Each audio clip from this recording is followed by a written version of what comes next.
တယံတို့ငါဖျားရှင်ရဲ့သာသနာတော်မှာသင်္ချေသားတို့တထွေသည်နေထိုင်ခဲ့မယ်ဆိုလို့ရှိရင်မောဒိပက္ခိယဓမ္မအပြာ39ပါးလျင်ငါဖျားထံမှာအမွေခံရှိပြီးတော့နေထိုင်တဲ့ပုဂ္ဂိုလ်တွေဖြစ်ကြပါ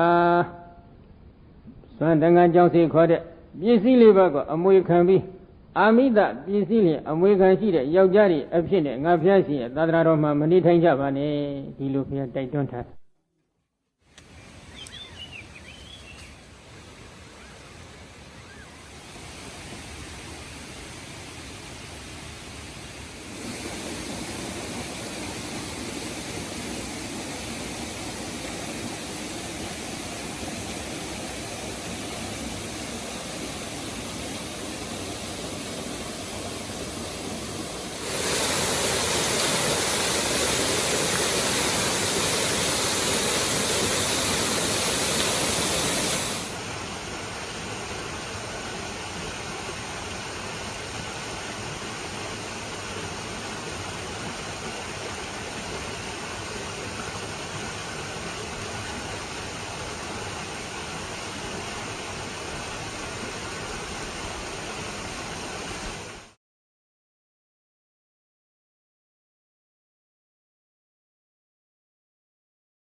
ကမ္မတကောမိကမ္မတရားတော်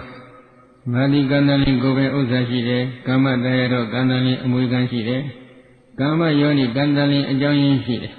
ကမ္မဗန္ဓုကံတလင်အဆွေခင်မွန်းရှိတယ်ကမ္မပရိတရဏကံတလင်ပေါင်းလီလျောင်းမိကိုရရှိတယ်ယံကံမင်္ဂရိဓာမိကလျာဏဝဘဘကံဝတ္တတရားတော်ပွေတော်မိကောင်းသည်ဖြစ်စေမကောင်းသည်ဖြစ်စေကုသိုလ်ကိုဖြစ်စေအကုသိုလ်ကိုပဲဖြစ်စေ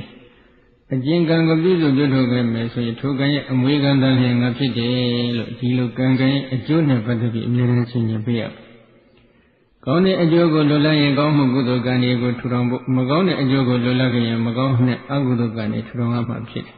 ။မကောင်းတဲ့အကျိုးကိုအလိုမရှိဘူးကောင်းတဲ့အကျိုးကိုအလိုရှိရင်ကောင်းတဲ့ကုသိုလ်ကံတွေကိုသာထူထောင်နိုင်ရေးအတွက်ဒီလိုအမြဲတမ်းဆင်ခြင်ပေးရခြင်းဖြစ်တယ်